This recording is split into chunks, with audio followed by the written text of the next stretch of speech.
Selamat malam teman-teman. Eh, Bulan ini market benar-benar tidak bersahabat ya. Di seasonality ini kita bisa lihat ya, di 10 tahun terakhir memang di bulan September ini itu ke rata-rata memang merah ya IHSG kita. Teman-teman bisa lihat di sini kemungkinan naiknya itu cuma 40% nih di bulan September ini ya.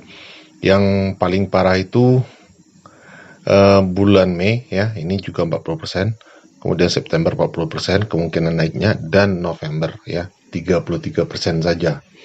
Jadi ini adalah data 10 tahun terakhir dari Stockbit. Nah, di bulan Oktober di sini kita lihat bisa sedikit memberi harapan ya teman ya. Semoga saja ya 78% ini adalah angka yang bisa kita harapkan untuk saham-saham naik lebih bagus lagi ya. Di bulan ini saya sendiri ya, hasil trading saya sangat mengecewakan. Saya minus bulan ini ya, walaupun masih terukur minusnya. Nah, teman-teman bisa lihat juga ISG.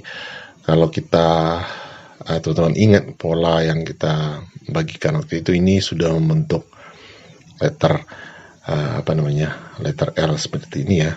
Nah, ini saya khawatirkan ini akan terus turun ya. Tapi untung saja ini tidak terjadi ya, mudah-mudahan tidak terjadi.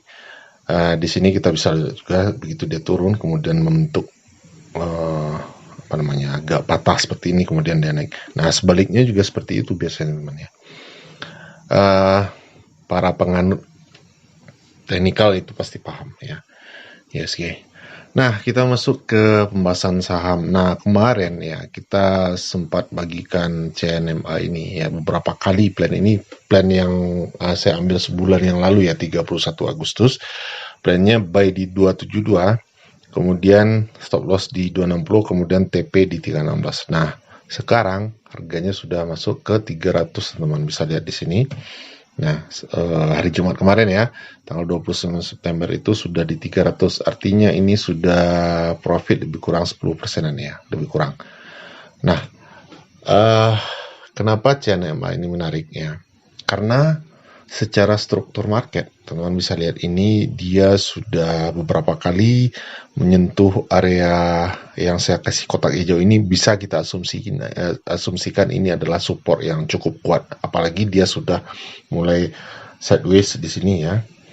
Ini meyakinkan lagi untuk kita ambil ini sebagai area support untuk entry, ditambah dengan akumulasi yang konsisten ya, konsisten. Nah, sekarang sudah naik, dan teman-teman di grup ya beberapa kali kita infokan dan mereka sudah pada profit. Tentu saja sekarang sudah mulai lega ya setelah bersabar hampir 1 bulan.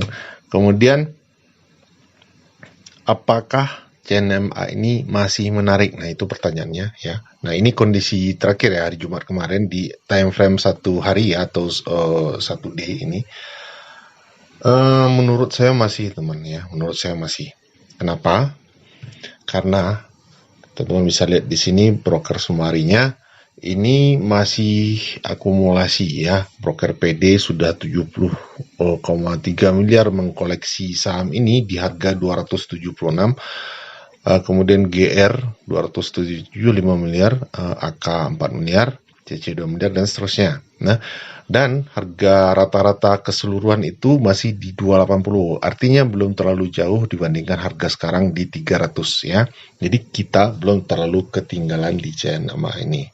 Oke, itu secara transaksi, analisa transaksi atau broker sumarinya. Nah, bagaimana plannya? Saya sudah bikinkan plannya teman, kalau ada yang berminat di saham ini ya, CNMA untuk 2 Oktober besok ya. Dan ini bagusnya teman-teman simpan ya, bagusnya teman-teman simpan. Nah, secara struktur market teman-teman bisa lihat di sini, ini adalah area support ya, kemudian dia naik.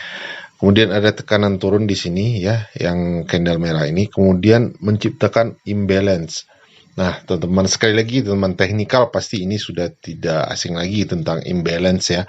Nah, ini adalah order block, namanya order block ya, candle merah ketika ada tekanan jual ini tiba-tiba masuk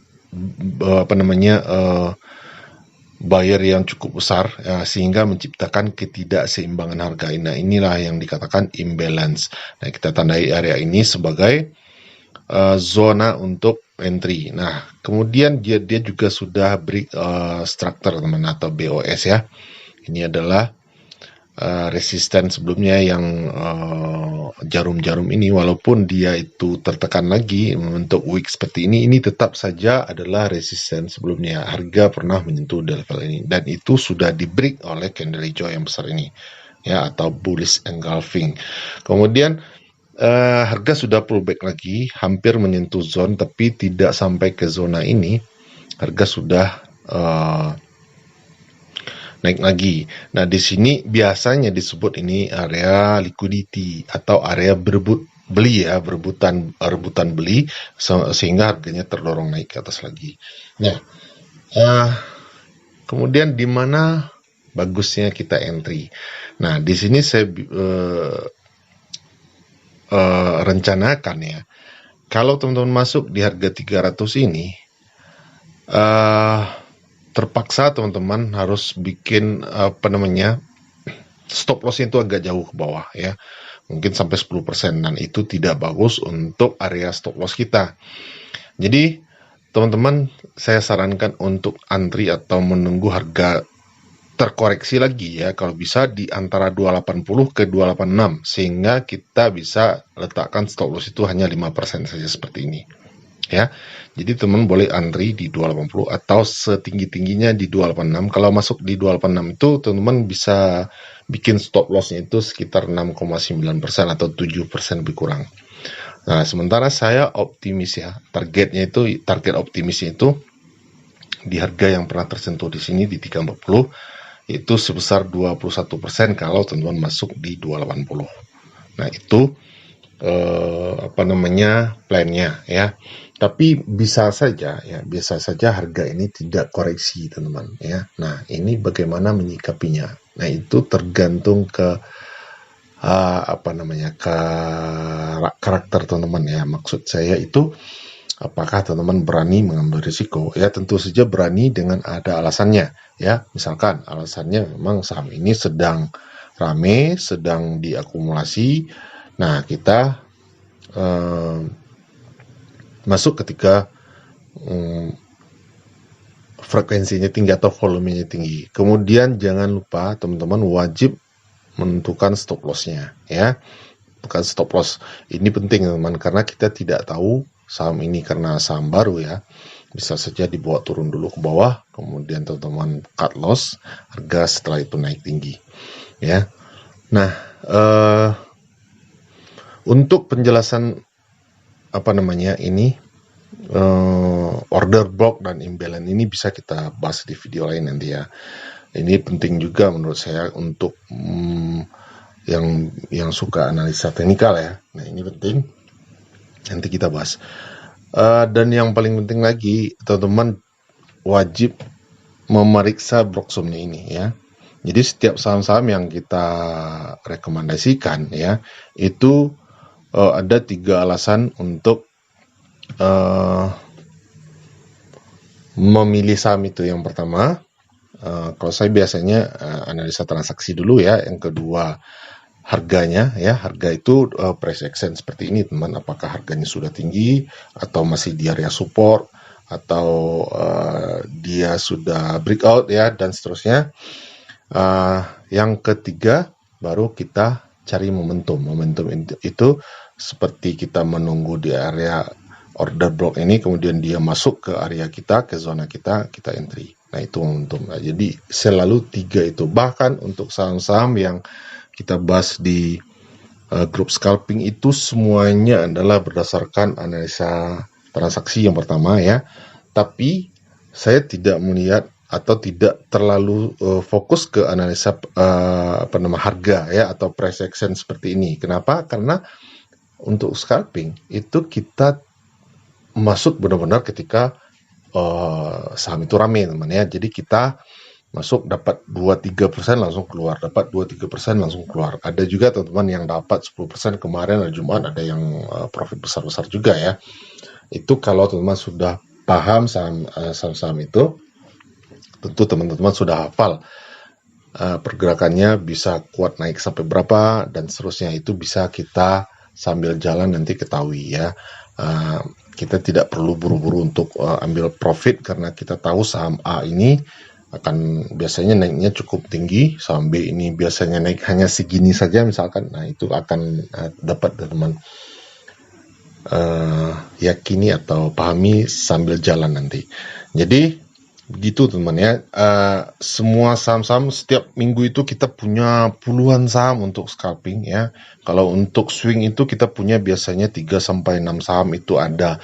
Selalu kita bahas. Walaupun tidak semua saham itu berakhir dengan seperti yang kita harapkan ya, ekspektasikan.